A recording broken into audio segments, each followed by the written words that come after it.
Hello, class 10. I hope you are fine at your home. Our topic of tenses was going on last week.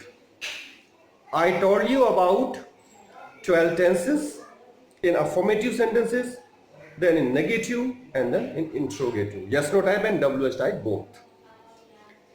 The topic of tenses is also in your translation, and I will teach you all these tenses again in translation method. But today we have to go on the second question of grammar, that is transformation. In transformation, there are three topics: changing the sentences from affirmative into negative, second from affirmative into interrogative, and third from active to passive. And reverse also, means negative to affirmative and interrogative to assertive and passive to active. So today first we shall discuss the transformation in affirmative to negative. So students, आपको मैंने already tenses में affirmative से negative बनाना सिखाया है.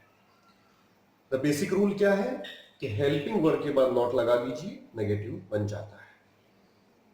Present indefinite और past indefinite दोनों tenses में चूंकि हेल्पिंग वर्ब नहीं होती, तो हम वहां पर मेन वर्ब में से हेल्पिंग वर्ब ले लेते हैं, उसके बाद नॉट लगा के मेन वर्ब लगाई जाती है. Here there are these 10 sentences. इसमें कुछ सेंटेंसेस टेंस पर बेस्ड हैं और कुछ अलग तरह के सेंटेंसेस हैं. हम इन सभी में नेगेटिव बनाएंगे. तो first of all look here, he is in the room. ये सेंटेंस में जो इज आई है, ये हेल्पिंग वर्ब होते हुए भी यहां पर हेल्पिंग वर्ब नहीं है, क्योंकि हेल्पिंग हम इसको तब कहते हैं जब ये किसी मेन वर्ब से पहले आती है. यहां पर ये लिंकिंग वर्ब के रूप में यूज हो रही है. जो 24 हेल्पिंग वर्ब्स मैंने आपको बताई हैं, उनमें is, am, are, was were, has, have, have, ये 8 ऐसी हैं जो हेल्पिंग के होने के साथ साथ लिंकिंग वर्ब भी होती है. अर्थात जब इनके साथ मेन वर्ब नहीं आती तो हम इनको लिंकिंग वर्ब कहते हैं. तो इसमें नेगेटिव बनाने में कोई प्रॉब्लम नहीं. इसके बाद हम नॉट का यूज करेंगे. रूल वही है, सिर्फ डिफरेंस इज दैट कि ये टेंस से बाहर है, इसलिए टेंस वाला सेंटेंस नहीं है. ही इज के बाद हम यहां पे नॉट का यूज करेंगे. पहले he is not in the room, वह कमरे में नहीं है. Now look here, I have a car, मेरे पास एक कार है. तो इसको अगर नेगेटिव बनाना है तो इसमें भी हैव के बाद नॉट का यूज किया जाएगा, और हैव यहां पर लिंकिंग वर्ब के रूप में ही यूज होती है. I have not a car.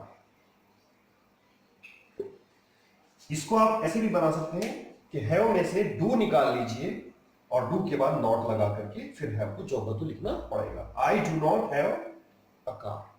अगर यहां पे हैज होता तो उसमें से डज निकलता है, ही डज नॉट, और उसके बाद हम उस हैज को हैव बना करके लिखते. और अगर ये हैड होता तो डिड निकाल लेते, आई डिड नॉट, और उसके बाद फिर उस हैड को हैव में ही चेंज करके लिखा जाता. ओके, ये भी ठीक है कि आप हैव के बाद नॉट लगा रहे हैं. जो रूल मैंने बेसिक आपको बताया है उसी के कारण. Now she can speak English. इस सेंटेंस में कैन का यूज हुआ है, और कैन क्या है? मोडाल्स है. मैंने आपको 13 जो हेल्पिंग वर्ब्स मोडाल्स के रूप में बताई हैं, will, would, shall, should, can, could, may, might, must, ought to, used to, need and like. तो ये इन सेंटेंसेस का नेगेटिव भी वैसे ही बनेगा जैसे आपने टेंसेस में सीखा है, अर्थात हेल्पिंग वर्ब के बाद आप नॉट का ही यूज करेंगे. तो यहां पर कैन के बाद नॉट लग जाएगा. She can not speak English.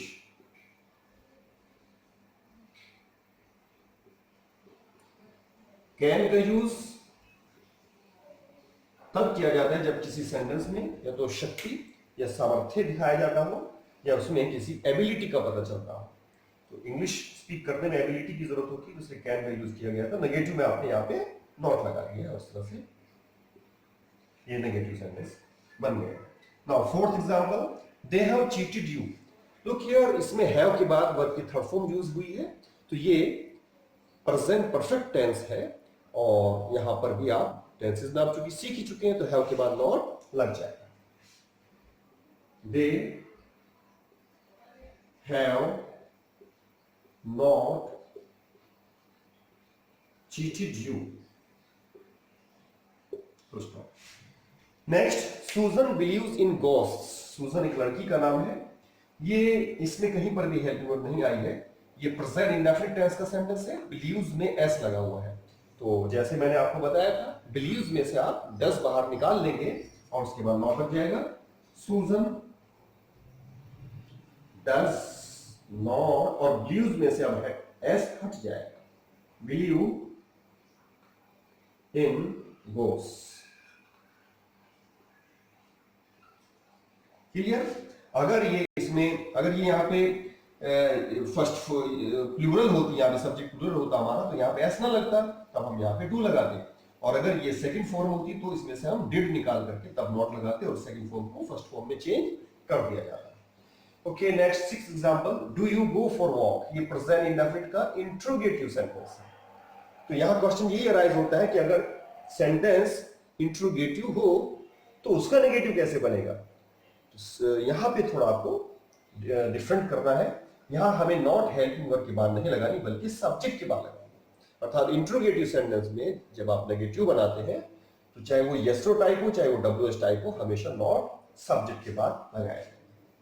Do you not go for walk.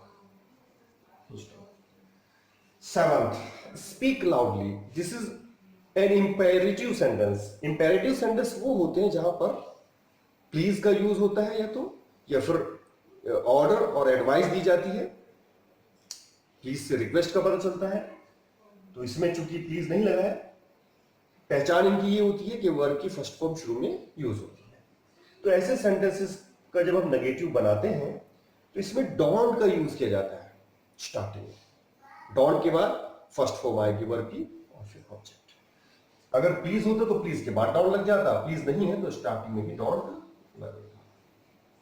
Don't speak loudly यानी जोर से मत बोलो। Now 8 example. I have eaten something. ये थोड़ा सा डिफरेंट है, हालांकि टेंस है प्रेजेंट, ये प्रेजेंट परफेक्ट टेंस है।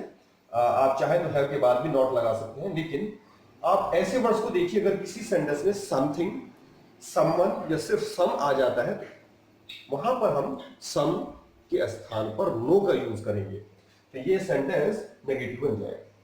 आई हैव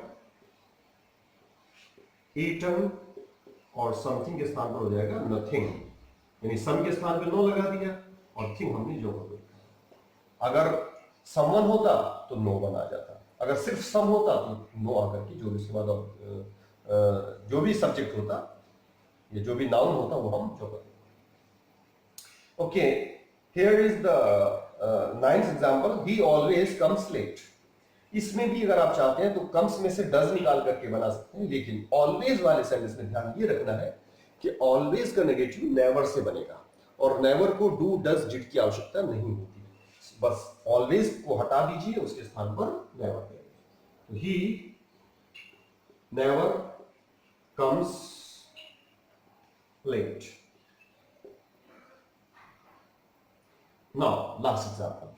अगर सेंटेंस में आपको आइदर और मिलता है तो आइदर और के स्थान पर नाइदर नॉर का यूज करना है। आइदर और का मतलब होता है या तो या, और नाइदर नॉर का मतलब ना तो ना। यानी या तो तुम या मैं गलत है, और इसका क्या मतलब है, ना तो तुम और ना मैं गलत है।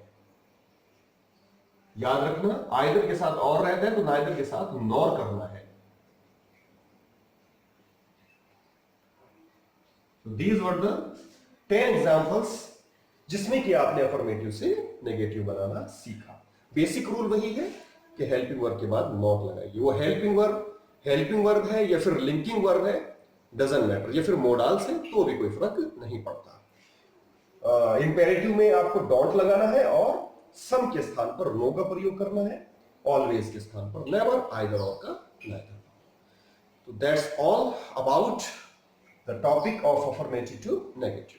Now I give you an exercise. You have to do that exercise in your notebooks and send me the pic of